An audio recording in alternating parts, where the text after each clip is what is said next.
is LBC. From Global, leading Britain's conversation, the Nigel Farage Show. Mr. Nigel Farage. Thank you, Donald, and good evening, everybody. Well, a leaked letter a few days ago from the Attorney General, which had been written to the Cabinet, suggested that perhaps we could be stuck in the backstop indefinitely. Namely, we couldn't get out of it unless the European Union agreed also. We could be trapped in this customs union for many, many years to come. And that, of course, has led to, and David Davis started it, but the Labour Party, many others, screaming and saying, can we please see the legal advice? Now, normally, legal advice given to Cabinet doesn't go out in the public domain, but given that we've got next Tuesday, perhaps, one of the biggest votes in Parliament we've seen for decades, it seemed only right and proper that people should ask for it. So, what has happened today is the government have put out not the entire legal advice, but a full, reasoned political statement. And standing up in the House of Commons today was the Attorney General, Geoffrey Cox QC, and he explained to the House of Commons the legal advice he'd given the government on the Northern Irish backstop.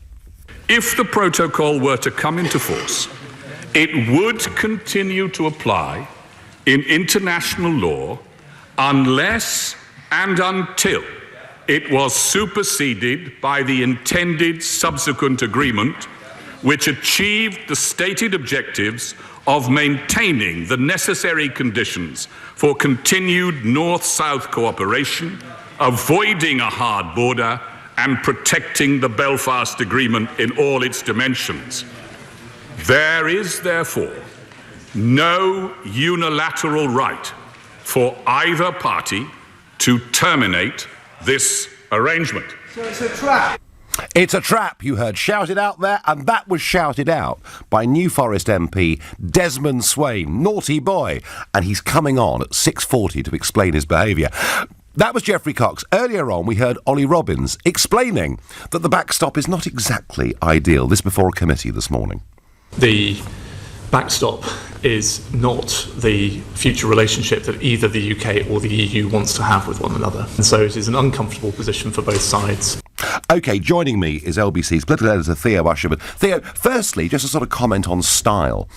Geoffrey Cox, very posh, but really rather polished, I thought. It was a swashbuckling performance from Geoffrey Cox. He has spent many years on the backbenches talking about his constituency down in Devon, talking about particular issues that he was interested in. He was then plucked in the last reshuffle to go and become the Attorney General and became almost instantaneously the crux of Theresa May's government, her cabinet, because his legal advice as the government's chief law officer is critical to whether this backstop is legal. Geoffrey Cox today saying that he thought it was. He admitted, he was upfront, he was frank with MPs. He didn't try to bluster them, he didn't try to bluff his way through or shout his way through. He simply said this was something, the backstop, that Britain was going to have to accept. It wasn't ideal, making the same argument as you heard from Ollie Robbins there, and the European Union didn't particularly like it. Now, just to remind your listeners, Nigel, exactly what the backstop is. Yeah, I think it's funny, isn't it? I think the more people hear about this and the complexity, the less they know. So please. So at the end of March, we leave the European Union, according to Theresa May. Now, Theresa May has always said that we're going to leave the single market and the customs union. The single market is relatively straightforward. The customs union is a bit more complicated because once you bring, say, iPads from China into the European Union, you can transfer those iPads between France and Germany and currently the UK. The problem is when we leave and we were to set a lower tariff rate, say in an international treaty with China, you could import them into the UK and then you could transfer them over to France. And the incentive would be for the Chinese to bring them into the UK because we'd have, say, for example, this is all hypothetical, would have a lower tariff deal, which would mean that they would be much cheaper. And then you could bring them, and then that would, according to the European Union, affect the validity of the customs arrangement within the European Union. So what they've said is that once the transition period comes to an end at the end of December 2020, we should have a free trade agreement of sorts agreed between Britain and the European Union. But what happens if that hasn't been sorted out? The European Union have said that they don't like the idea of camera gantries along the border between the Republic of Ireland and Northern Ireland. That isn't suitable.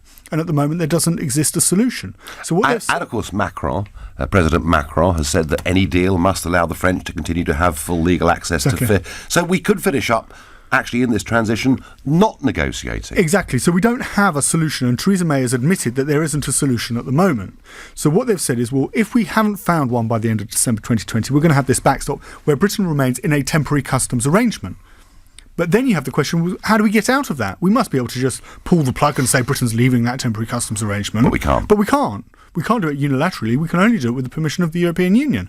And the European Union, conversely, can only do it with the permission of the British. And so we end up in this interminable cycle, according to the Brexiteers, of being within the customs union. And that was precisely what Theresa May said in her Lancaster House speech wouldn't happen. Yeah. And of course, once we're in the customs union, we cannot go outside and sign trade deals that undercut the arrangements, that undercut the European Union. Despite Mrs May, so yesterday Mrs May's at the G20, and she comes back and says, we're going to be signing trade deals with the rest of the world. And today her Attorney General confirms we could be trapped indefinitely. So we can't sign the trade deal until we leave the customs union. And the other problem that annoys somebody like Donald Trump, for instance, is that even when we've left the customs union, we're going to remain within the common rule. We're going to have a common rule book, which means that we can't diverge from the European Union in terms of rules and regulations around animal welfare, for instance. And many people within the Tory party think that's a good idea, that you shouldn't be able to import chlorinated chicken. But Donald Trump and his advisors believe actually one of the things they liked about Britain leaving the European Union was that was going to be possible. That actually we weren't going to be subject to those rules and regulations. And there probably some Australians think the same, and exactly. All around the world. Theo, just finally, we've got day after day of debate coming up, 5 full days of debate, and then a vote that's going to be happening at about 7 o'clock next Tuesday night. Rumours this morning, I think from the Sun newspaper, that vote could be delayed. Do you believe that? Prime Minister's spokesman spoke to Westminster journalists this morning and said the vote is going to go ahead. OK. They said he's going to go ahead. There's no prevarication. It's going to happen. And, of course, the government are prepared to lose it. You best keep your camp bed in the office, I think. That was Theo Usherwood, LBC's political editor, who's in for one hell of a busy week. So let's just hear Geoffrey Cox, QC, once again. There is, therefore, no unilateral right for either party to terminate this arrangement. So it's a trap. Well, there we are. Desmond Swayne says it's a trap. I'm asking you, do you think we've been boxed into a corner? Do you think this is a trap? And if you think, no, actually, it'll all be OK, it'll all work itself out during the transition period, call 0345 6060 973. Or maybe you think Desmond Swayne is right, that we're facing no taxation without representation, and Barnier and the gang have outfoxed us completely, in which case text to 84850. And given the frankness and the honesty, and I have to say this, honesty of Geoffrey Cox today, do you think Mrs May can survive this truth? The fact she's asking Parliament to sign us up to something for which there is no known way out. Tweet using the hashtag Farage and LBC at LBC, and of course watch us on Facebook and comment there too. And I have to say, I thought that was quite refreshing. A lot of the commentators saying that Geoffrey Cox looked and sounded far more like a Prime Minister than anything we've seen at the dispatch box for a very long time. I'm going up to Manchester to speak to Bob. Bob, do you think MP Desmond Swayne is right, that it's a trap? No. I watched both things there. I watched the committee and Cox, and I must be honest, I thought all of them were very impressive, including the Brexit Secretary. Yep. I don't think it's a trap. What they explained was that neither side wants to stay in this backstop. They don't get fishing rights. They don't get money. Well, they've got fishing rights now, Bob. No, but within that period, they don't get it if we go into the Brexit backstop. Right. That's what he explained. And I'll be quite honest with you, Nigel. I mean, I've supported this all the way through. First of all, I don't believe that Brexit was just a Brexit vote. It was a rejection of Parliament and establishment. So what these guys are all getting involved for, I don't know. But I think there's a great danger of you and the people that we supported losing this. They are going to get the second referendum and it'll be gone. Let's get out of the door and then figure it out from there. You could argue, Bob, that we're leaving one treaty, albeit the Treaty of Rome that then went on with several others, but we're leaving one treaty, and we're signing ourselves back into another treaty. However poor and imperfect I thought European Union membership was, you could argue that at least through Article 50 there was a way of leaving. We are now, or we're being asked, the House of Commons is being asked, to accept a treaty that we can't get out of. How is that acceptable, Bob? But I don't think it is. They don't want it. We don't want it. How do you know they don't want it? Backstop, Nigel. How do you know they don't want it, Bob? See, this is the narrative now. They've got no fishing rights. We don't pay money. Why would they want it? But if we're trapped... But Robbins Bob... also said that European countries could sue because they've not got the same benefits as British and Irish companies. But it was all very logical, Nigel. Bob, if no agreement can be reached, right? If no agreement can be reached in terms of a future trade deal. Yep. And nobody wants the backstop triggered, least of all us, because it would separate Northern Ireland away from the rest of the United Kingdom. So that's impossible, and that's how clever Barney has been. The real problem, Bob, is that we could stay inside a transition for year after year after year. And it was also admitted today that the longer we stay in transition, the more money it will cost. I've been saying for weeks, forget 39 billion, it looks more like 60 billion to me. Bob, but do you not get, Nigel, that we might be stuck in the European Union? We'll never get out of this unless we go now. Well, Bob, I tell you what, you've put your finger on something very fundamental and very, very important. This is a dilemma that the Eurosceptics are facing in Parliament, and it's a dilemma, Bob, that I'm going to face in Strasbourg, because if this all goes through, the final vote, the final veto, will be with the European Parliament. So at some point in time, Bob, I'm going to have to ask myself, so, if this deal were to get through, do I vote for it? And do you know what, Bob? I think what the Prime Minister has done to us is so awful that I'm going to vote against it, even if that risks us being forced by our political class into a second referendum. What do you make of that? I think the alternative is we never go. I tell you what. It's a long game, Nigel, with the second referendum. You know that, yeah? Well, Bob, to me, this deal is just unacceptable. And what I've heard today from Geoffrey Cox confirms we could be trapped indefinitely. Bob, I thank you very much indeed for your call. And I completely understand the argument. Bob is making the argument being made by Michael Gove and others. Just take what's on the table. At least we leave the Treaty of Rome. It's just not good enough for me. You're listening to the Nigel Farage Show here on LBC. It's 6:15 and time for the news headlines with Tim Humphrey. The government's Attorney-General has confirmed the UK wouldn't be able to end a fallback customs plan for Northern Ireland without the EU's agreement. A 32-year-old man's been sentenced to life in prison with a minimum term of 17 years for murdering the midwife Samantha Eastwood. And a judge has lifted legal restrictions on naming 50-year-old Carl Beach as being the man known as Nick, whose allegations triggered the VIP sex abuse investigations. LBC weather, showers in the north and west tonight, clear spells with the frost elsewhere. It's a low of -2 in Scotland. LBC Travel, I'm Louise Knight, and the clockwise M25 is being held at Junction 3 for Swanley. It's whilst an accident's moved to the hard shoulder. There are queues back towards Junction 1B for Dartford already. And then there's an accident eastbound on the M26 between the M25 and 2A for Rootham, slowing things down.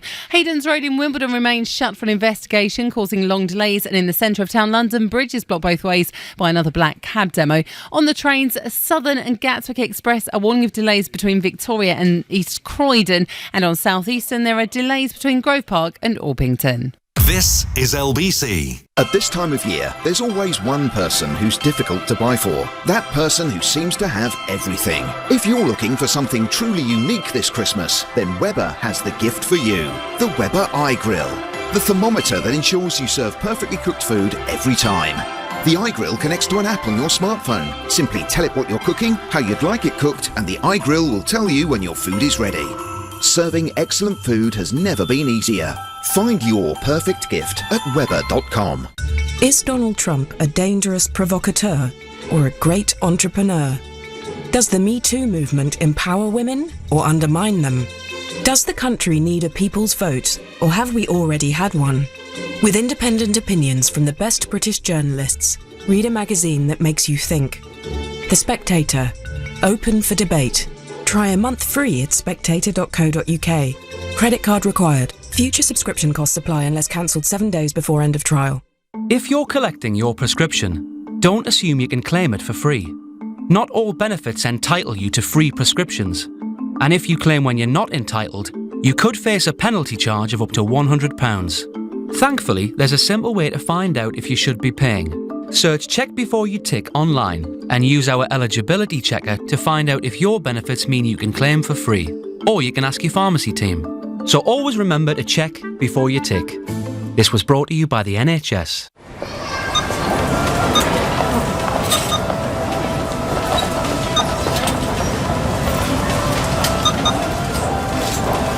This is the sound of Claire's spending spree at the Bullring Shopping Centre, Birmingham. Only a beep beep away from a Holiday Inn hotel. What are you doing this weekend? It all begins at holidayinn.com. We are gathered to honour Dave. Showing utter disregard for your own safety, you did haul the Christmas tree down from the attic, untangle the Christmas lights, and with true dedication even found the broken bulb. So we say, someone deserves a bells. For the facts, visit drinkaware.co.uk. You probably think you're pretty good at multitasking behind the wheel. I mean, you have to multitask to drive. So what's wrong with checking your phone? The thing is, your brain simply doesn't work that way. Even a quick look at the message, or firing off a quick reply, affects your concentration and makes you less able to react to hazards. If you use a mobile phone while driving, you're 4 times more likely to crash. Think. Put your phone away. The Nigel Farage Show on LBC. Call 0345 6060 973. Whatever the content was, the style of the Attorney General, Geoffrey Cox QC, today in the House of Commons was quite refreshing. Somebody who actually mastered their brief, spoke with confidence, dealt with questions, and I thought was pretty honest. Now, you could say he had to be, given that his legal advice had already been leaked to the Sunday Times, but he was frank, saying that we weren't in a great place with the backstop. It could be there indefinitely, but, you know, it was worth the risk because this deal was the right deal. It gets us out of the European Union. And Bob from Manchester, our first caller, agreed with it. Others don't. It is a trap, and the paperwork should be produced. Well, a précis of it was. Why was Cox even there, if any lawyer would do? Well, he's the Attorney General, Chris, in Leeds. I think it was good that he was there. I seem to remember another Attorney General's legal advice taking us into an illegal war.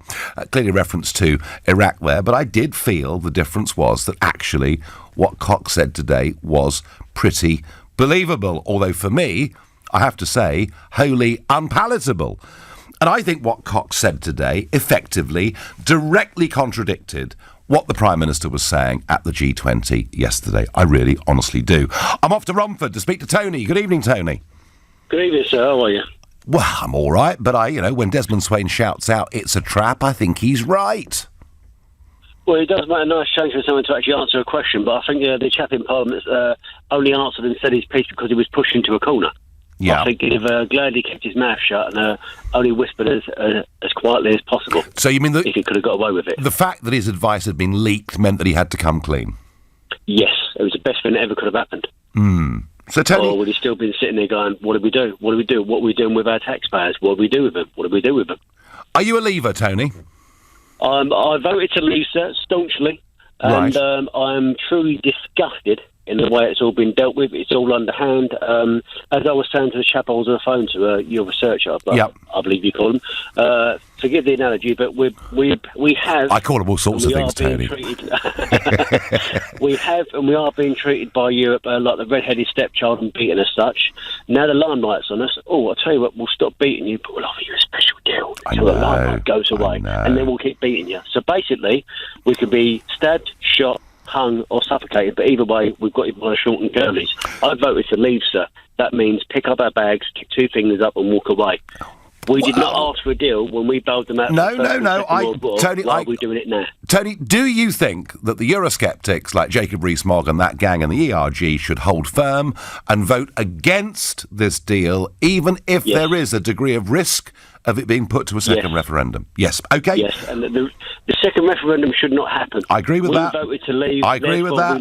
I agree with that, but there is a risk. Deals with the rest of the world. But there is a risk. Tony, thank you. You couldn't be clearer. Nigel, a second referendum may be the only option to avoid being trapped in perpetuity in this relationship. I'd vote to remain. But before you go ballistic, now I don't go ballistic, Gary and Horsham. I actually accept the fact people have different points of view, and I like to have proper debates with people with that view. Some can't, they just scream. But hey, so before you go ballistic, with the intention of playing a long game to disrupt the EU from within until they beg us to leave. Oh, Gary, please, don't put us through. All the while we're paying them 10 to 15 billion quid a year, they're not going to chuck us out, Gary, are they? Come on, be realistic about it. I have a lot of respect for Geoffrey Cox, obviously very knowledgeable and an asset to Parliament. He accepts the backstop is a risk, but in his opinion, less of a risk than rejecting the deal. That's a good summation on Twitter. Paul is calling from Waltham Cross. Good evening, Paul.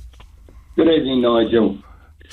So when you hear an MP, breaking normal parliamentary protocol and shouting at the Attorney General, it was quite funny, I thought, but shouting it's a trap. Was Desmond Swayne right? Yes, he was right. Okay. The thing is, at least one MP has actually turned around and said that it is a trap because it's the EU deal. Each of the deals that May has come back with, the first from Merkel, when she went over to Germany, the second from Macron, when she went over to France and she got her instructions, and then the third one was through the back door through Ollie. Now, at the end of the day, the people will rise. It isn't a matter of anything else now. The whole of Europe is rising because of what the EU is doing. Yep, it is. It is. is. The mass migration, which is going to be signed off on the 11th of December with the UN, is all part of the pact that the New World Order has got. So this is where we are now. We are looking at war. Well, I don't know about war, Paul, but certainly political war. Paul, I thank you very much indeed. Ian says, Geoffrey Cox for Prime Minister, what a star. Very good speaker. He certainly is, which is why he's been one of the best paid QCs in this country for many, many years. Mark says the backstop is infinite. The UK will be permanent rule takers with no voice at the table, thanks to the Brexiteers. No, Mark, not thanks to the Brexiteers, thanks to this Prime Minister. She's put us in this situation because she did not want to leave many of the institutions of the European Union. She's tried to take us out in name only and keep us trapped in the rest of it. And that's why we are in this current mess. Joe is calling from Surbiton. Hi, Joe. Hello, Nigel. I've spoken to you once before. Thank you for your service. And welcome back. Sir. Welcome back. So were you impressed by what you heard from Geoffrey Cox today? Well, I admire his quick wit, if not maybe deviance from protocol. I want to actually answer the question you asked earlier on. Is it a trap? Yeah. Is it a trap? I think it's all going to plan. Oh, do you? This is the plan, and I'll just explain myself. Do. In that, a negotiation to leave has been run by a Remainer. I think it would be so easy to convince Mrs May that this is a good deal because she honestly believes that it is a good deal. That she's a Remainer. She thinks to stay within the European protocols, institutions, all the EU systems is what's best for Britain. So it's been so easy for the EU to convince her that it's a great deal when we all know it surely isn't. And she was clearly put in position of PM for that reason by the Conservative people who voted her in because they are probably Remainers as well, or they were, like me, suckered in to think that she was going to be a bloody difficult woman, which she good line, wasn't it? Good line. It wasn't true. Unfortunately not. But I think we've got to look further ahead, like throw the vision up a bit.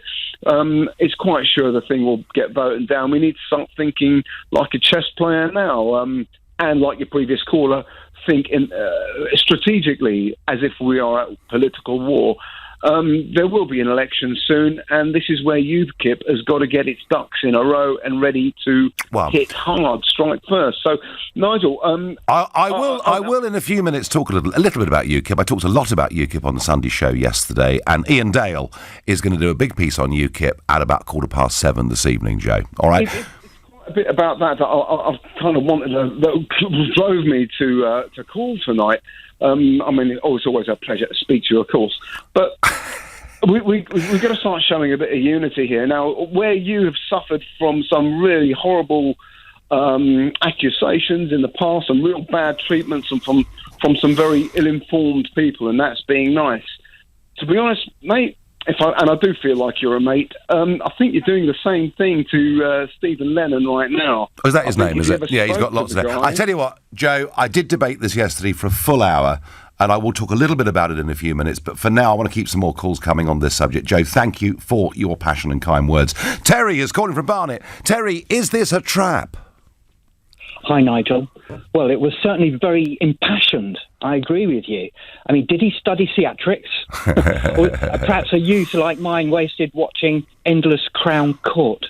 But, the tub thumping of it all, a very reasoned argument for sure, for the maintenance of some kind of mad Chinese wall between the nation and its appointed. We're getting the fake books as usual, so nothing's changed there. Two parties to argue with would be bad enough. But 27 clamouring translations all saying no, no, no. This benefit stew, this gruel will flow forever. So you think we're on a loser with the whole thing, basically, Terry? Look, I think Jacob Rees-Mogg has had a role in weakening our position because he hasn't stood up strong enough. I think he could bat a little bit more forthrightly, personally. Terry, I tell you what, I'm going to love you and leave you there. I'm going to play a clip of Jacob Rees-Mogg in committee earlier on today, and you can make your mind up whether he was going in as hard as you would like him to. You're listening to the Nigel Farage Show here on LBC. It's now 6:30 and time for the news with Tim Humphrey. The Attorney-General has told MPs that the Irish backstop can't be ended without agreement from both the UK and the EU. Geoffrey Cox has been summarising his legal advice on Theresa May's Brexit agreement and said some EU laws will still apply in the UK after it leaves. A man who admitted murdering a midwife in a rage at her home in August has been jailed for life. Samantha Eastwood's body was discovered in a shallow grave in Stoke-on-Trent, wrapped in a duvet 8 days after disappearing. A 7-year-old boy who reviews toys has topped a list of the highest-earning YouTube stars after making £17.2 million. Ryan from Ryan Toys Review made the sum for his online reviews between June 2017 and June 2018. The LBC weather: showers in the north and west tonight, clear spells with a frost elsewhere, and a low of -2 in Scotland. Nick Ferrari at breakfast. LBC. Parliamentary Undersecretary of the Department of Transport and Nusrat Ghani joins me now. The chairman of HS2. Is he about to lose his job? Sir Terry was across. Was? That we've voted. So it is in the past. No, you said. No. I assure you, Minister, you said was. That's my job. I listen carefully. So he has gone, has he? I am not going to talk about personnel issues. Would you describe your level of confidence in him then? Yeah, good. This is a man in charge of £56 billion rail network. How is he performing? Quotes. Good. Nick Ferrari at breakfast. Weekday mornings from 7. LBC. It's only just launched, but the new Vauxhall Combo van has already delivered. For the heavy lifters, with its payload of up to a ton. For the fuel savers, with its highly efficient engines. And now, we're delighted to announce it's also delivered the coveted title of International Van of the Year 2019. New Combo. Carries British business. Vauxhall, British brand since 1903. Search Vauxhall Combo. My name's Ian and I run the Christmas Centres for Crisis. Thousands of people in the UK are homeless, stuck in hostels, sleeping on floors, even on the street. It doesn't have to be this way. Our centres provide people with food, safety and support, and help them find a home and a job in the year ahead. You can reserve a place at Crisis at Christmas for just £28.18. Go to crisis.org.uk now. Help someone take their first step out of homelessness this Christmas. I wonder if I can get a plasma cutter for the warehouse. I wonder if I can do up the function room just in time for the holidays. iWalker means business loans without the wondering. Because at iWalker, we'll give you a decision when you need it. I wonder if I can afford a director of Take Everything Off My Plate. See how we can help your business at iWalker.co.uk. That's iwoca.co.uk. iWalker. Hassle-free loans for small businesses.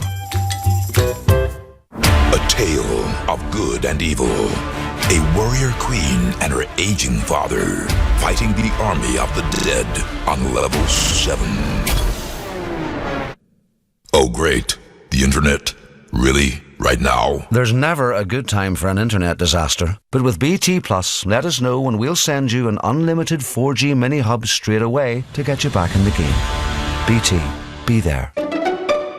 BT Plus, 80% UK availability. At this time of year, there's always one person who's difficult to buy for. That person who seems to have everything. If you're looking for something truly unique this Christmas, then Weber has the gift for you. The Weber iGrill. The thermometer that ensures you serve perfectly cooked food every time. The iGrill connects to an app on your smartphone. Simply tell it what you're cooking, how you'd like it cooked, and the iGrill will tell you when your food is ready. Serving excellent food has never been easier. Find your perfect gift at Weber.com. Is Donald Trump a dangerous provocateur or a great entrepreneur? Does the Me Too movement empower women or undermine them? Does the country need a people's vote, or have we already had one? With independent opinions from the best British journalists, read a magazine that makes you think. The Spectator. Open for debate. Try a month free at spectator.co.uk. Credit card required. Future subscription costs apply unless cancelled 7 days before end of trial. Leading Britain's conversation. LBC, The Nigel Farage Show. Well, the Attorney General gives a star performance in the House of Commons, but does admit that we could be trapped indefinitely within the Irish backstop. I've had a lot of questions and texts and tweets today about UKIP. Unsurprisingly, we had an hour's phone-in yesterday on that subject. The NEC did meet yesterday, and whilst they said that they did not want Tommy Robinson to be a member of UKIP, they did not want him to be an advisor to the leader. And on the back of that, there's a motion of confidence being passed in the UKIP leader, Gerard Batten. The fact is, this march still goes ahead on Sunday, and this is a march at which Robinson and Batten are the key speakers. I'm told now it's not a UKIP march. I'm not really convinced by any of this. The photograph that was tweeted out on Friday by Gerard Batten showed sitting next to him was Tommy Robinson. Next to Tommy Robinson was a guy who had been convicted in 2016 of attempting to kidnap somebody armed whilst he was doing it. And that's the guy that's organising the march. And UKIP said, oh, no, he was just there as Tommy Robinson's bodyguard. Well, why did he have a pencil and paper? So I'm not convinced. I really am not convinced that this problem has been dealt with. And I think at a time when UKIP should be really riding high in the polls, they're obsessing about Islam and Tommy Robinson. I can't believe it. And on the back of that, former Deputy Chair of UKIP, Suzanne Evans, who will be quite known to some of you on LBC, other forms of media, and she's resigned today, saying enough is enough. It's a perverse direction the party's taking, and she'll be on with Ian Dale at 7:15 today. Now, Jacob Rees-Mogg was mentioned a few moments ago, and he had the chance this morning in committee to question Steve Barclay, the new Brexit secretary, for whom this was his first big public outing. And let's have a listen. Do you think Jacob tried hard enough? When previously has the UK allowed for taxation without representation? Because the EU will be setting our customs taxes, and we will have no say on it once we've left. You're talking in terms of the Northern Ireland Protocol? No, this is under the backstop. Annex 2, Article 3, subsection 2. Taxation without representation. No, I don't accept that at all. I've got that precise text in front, so I'll pick that up and happily write to you on it. But we've covered why the backstop is undesirable, we've covered why we have no desire to go into it, and we've covered the safeguards that there are in order to allow us to exit from it. But if the EU raises tariffs, we will have to follow. and we will have no vote on that at all. So it is taxation without representation, a fundamental constitutional principle given away in the backstop. No, I don't accept that at all. OK, but you don't seem to know about it, which is a bit of a problem.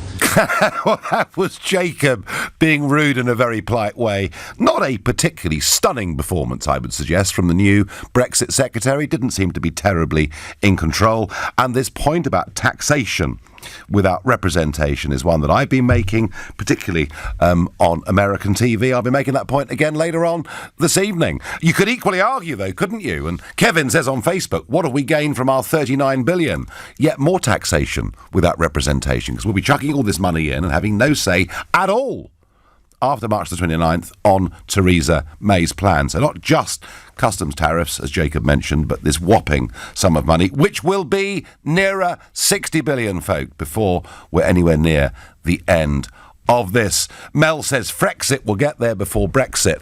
Well, France certainly in a degree of extraordinary uproar, the most violent scenes in Paris that we've seen since 1968, and the big student rebellion that brought down President General de Gaulle in those days, and remarkable scenes. I mean, this is not the banlieue, but this is actually the Champs-Élysées, where you're seeing barricades being built in streets, shops being looted, pavements being torn up, real violence, and no particular sign of an end to it. So back to the question, are we now stuck in a trap? Desmond Swayne thought we were. What does Tony, a new caller from Scunthorpe, think? Tony, hello? Hello, Tony? No, I can't hear you. I've lost you. That is a shame. So anyway, are we stuck in a trap? Someone thinks here it's a double trap. The EU will let us out of the backstop once they've negotiated good trade deals with the USA, China, etc. I don't know. I wouldn't run too far ahead with all of this. Raymond from Pentlow says, I've always believed no talking and a no-deal Brexit. Let the EU come to us. And Raymond, that is something that I've heard again and again from business people particularly, that you walk out of the room and wait for them to come after you. Now, I have got on the line, and let's just listen to that clip one more time. Attorney General speaking. There is, therefore, no unilateral right for either party to terminate this arrangement. So it's a trap. Desmond Swayne shouted out, it's a trap, and Desmond Swayne MP joins me on the line now. Good evening, Desmond. Good evening. So you are the naughty boy of Parliament today. Well, I think it was accurate. I think I was being helpful. Right. Well, I tell you what, please tell us, why is it a trap? Well, it comes down to the way you look at it. The Attorney General says that it's a risk. But it's a risk he's prepared to take. And that depends entirely on the point of view you take about the good faith and the interests that the European Union will have and the respect it has for our interests. And those of us who have a different view of the European Union and its motives and its self-interest will be disinclined to take that risk. But I think there's a much more fundamental point. You see, the Attorney General insists that this is very unlikely ever to happen.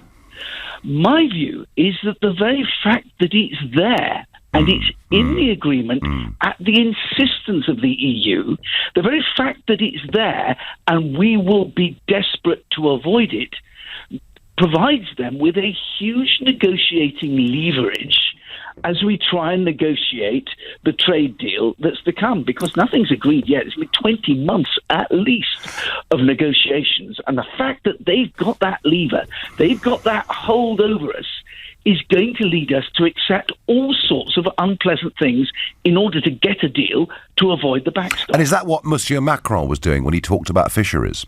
Exactly. Now, of course, fisheries aren't part of this deal at all, but nevertheless aren't part of the withdrawal agreement at all, and the Attorney General says, and they're very upset about it. But of course, that doesn't stop them using their leverage, because each and every one of the 27 has a veto, which would in effect consign us to the backstop, from which he said there's potentially no way out. So every single one of them is going to have that negotiating leverage for something that they want. And if the French want is the fish, that's their leverage. I know, and that I thought that was a very, very grim warning, actually. I mean, the ink wasn't even dry on the document, and that had happened. Desmond, do you think that the European Union, Monsieur Barnier and his team in particular, have they acted in good faith in these negotiations, in your view, to date? It's difficult to tell. I mean, I just can't see how we could have managed these negotiations worse than it turns out we've done. This is your party, Desmond. You're in power. Well, but nevertheless, it's the reality is that if it's all very difficult to say, well, I would have started from here. But what we should have done at the outset have said, right, we are going to make all the preparations necessary to leave and trade with you on world trade terms.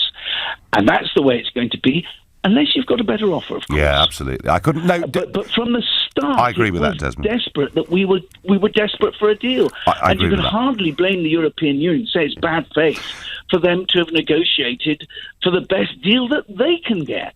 So will you vote against this deal in all circumstances? Don't you read my blog? I'm asking you a question. Well, if the Prime Minister says to you, because she loses first time, she then comes back for a second vote before Christmas, and she says to you, if you vote down this deal, there will be a second referendum. Do you still vote against this deal? Well, does she determine whether there's a second referendum? Of course, I have to balance She can threaten it. She can threaten I have it. to balance it. I've got to haver. The fact is, the reason why I don't want to say I've decided how I'm going to vote now, of course, I'm deeply critical of the agreement, but there is that risk and there are other risks that I have to balance. But also, I do honestly believe that I owe it to my constituents to sit through the 5 days of parliamentary debate before reaching, or at least before announcing my decision. If I tell you now I'm voting against this, what on earth is the point of us having a parliament at all and having a debate? OK, so you'll listen to the arguments. Well, you've certainly contributed so far. And has the Speaker told you off for shouting out? No, he didn't. In fact, he called me, and then he was very complimentary afterwards and said everybody should follow my example and ask me such sort of questions. Well, you've definitely... But I suspect he didn't realise it was me. You've definitely brought great colour to the day. Thank you, Desmond Swayne, very much indeed. And that was Desmond Swayne who shouted out, "It's a trap." You're listening to The Nigel Farage Show here on LBC. It's 6:45 and time for the news with Tim Humphrey.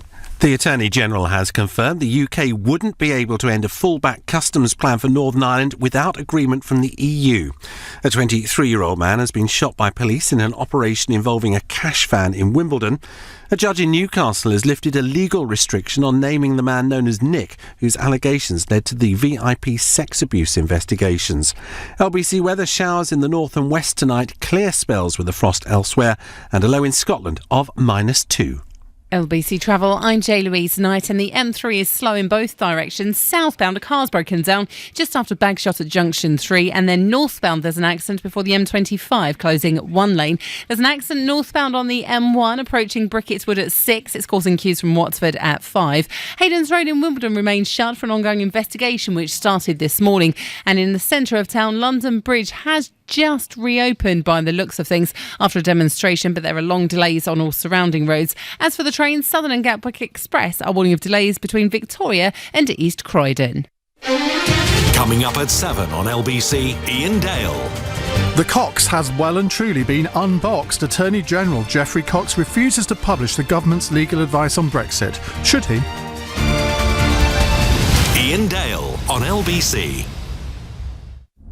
You probably think you're pretty good at multitasking behind the wheel. I mean, you have to multitask to drive. So what's wrong with checking your phone? The thing is, your brain simply doesn't work that way.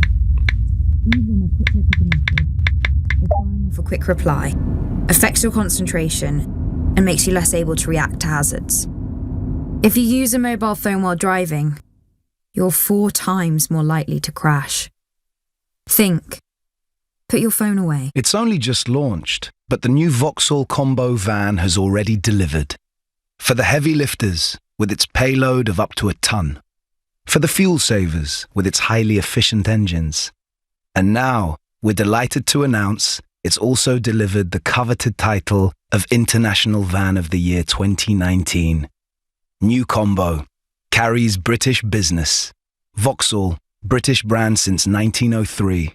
Search Vauxhall Combo. Block management. 2 very simple words. But what do they actually mean? Well, there's budget approval for starters, then service charge invoices, health and safety paperwork, cleaning, gardening, maintenance, inspections, contracts, insurance, emergency call-outs, and a whole lot more besides. So for complete block management solutions, just remember 3 simple letters: ABC. ABC Estates will take care of all your day-to-day management, leaving you as happy as Larry. See abcestates.co.uk or call 0800 888 6688. As the owner of a sports coaching company, I always need one foot in the office, the other on the training pitch, plus an eye on the ball. Vodafone help everyone at coaching company LLS stay connected so they never miss a call, wherever they're working, by joining up their landline and mobile with our OneNet Business solution. Search Vodafone Business Solutions to discover how we're so much more than mobile. Vodafone, the future is exciting. Ready? Subject to area availability, minimum terms apply. Details at vodafone.co.uk Business Solutions. This Christmas, Branston is the difference between a cheese board and a cheese board. Any crumbly cracker will do, and a thick wedge of creamy cheddar is perfectly fine. But the secret to unlocking its full flavour potential is that sweet pillow of Branston chutney. Caramelised onion, orchard fruit or Mediterranean tomato. Please the cheese this Christmas with Branston chutney. Go on, add some to your shopping list now. Bring out the Branston. The Nigel Farage Show on LBC. We've just heard Desmond Swayne MP explaining why this is a trap, but he will listen to all 5 days of debate before making up his mind. But if it is a trap, how on earth can our government, when we're trying to get out of something, have negotiated a deal that could keep us trapped in indefinitely? Doesn't make much sense to me. This appalling backstop exists because we negotiated without a clear vision for the UK. Instead, it's been all about managing Tory MPs, which just leads to constant reaction and no long-term plan. Andy in Essex, brackets, Remainer. I think I'd rather agree with that, Andy. There was no clear plan. I thought there was with the Lancaster House speech. And then I heard the speech she gave in Florence when she basically said we're going to leave the European Union but try and opt back into almost all of it. And that's the problem, which she's trying to do both, and it just doesn't work. Right, second time of trying. I'm back to Tony in Scunthorpe, a new caller. Hi, Tony. Hi, Nigel. Thank you very much for, having me on and be so kindly coming back to me when the line no problem. Earlier. You're there. You're there. You're on LBC. The floor is yours. Is this a trap, Tony? Nigel, it's so obviously a trap that I believe the debate is really about how best can we avoid it. And my answer to that is as follows. I think we need to look at WTO in what I call a fair and reasonable view, as opposed to the pejorative phraseology, crash out. Now, I think a fair and reasonable view is as follows, that it is a temporary interregnum period whilst we negotiate our future and very valued relationship with the European Union. And we will do so with our hands free as opposed to having our hands tied and end up with a far better deal for everyone, Brexiteers and Remainers, to enjoy. I think you've put that very well. Our hands will be free as opposed to being tied. I like that, Tony. That's very, very good. But there seems... do you think... given the hysteria against WTO, even though 90% of world trade takes place under those rules, do you think the British public would be prepared to accept that option, Tony? Well, you raise a very interesting point there, Nigel, because my real bee in my bonnet, my incredible frustration, not being a politician, is that those people who believe in Brexit as I do, and by the way, I'm in an unusual category. I voted to remain out of loyalty to my son and daughter-in-law who are in financial services. But I'm a passionate Remain in my own heart because I value our sovereignty. Right. So you were very conflicted then as you went into the polling station that day. Well, not really, because I had no loyalty to my family, but I'm clear as to my arguments. But I believe what the problem we've got here is that and my frustration is that the Remain side is way better than we are on the Brexit side at making their case, and where it comes to it, issuing pejorative statements. So, in answer to your specific question, I agree with that. We need to put the case. It's not something to be frightened of. It's something to welcome with open arms as a temporary interregnum period. And we'll end up with a far, far, far better deal with the EU, our most valuable market from the UK point of view, for both Brexiteers and Remainers to enjoy, and this is the important point, in the years and decades and generations to come. Tony, you've made the point beautifully. Thank you very much indeed for that call. And Tony's right. The Remain camp are well-funded, well-organised. They have a full-on media strategy run, not just by Alistair Campbell, but he's certainly part of it, and he's rather good at that sort of thing. And the Leavers have tended to be a little bit scattered ever since the 24th of June 2016. I'm going down to Kent, to Tenderton, to speak to Pete, a new caller to the show. Good evening, Pete. Hi there, how are you? I'm all right. So, the Attorney-General, were you impressed? I was conflicted throughout the whole thing. I think I'm a firm believer that we've been segregated into sides of Remain and Leave. I think that's firstly the biggest problem that we have as a United Kingdom.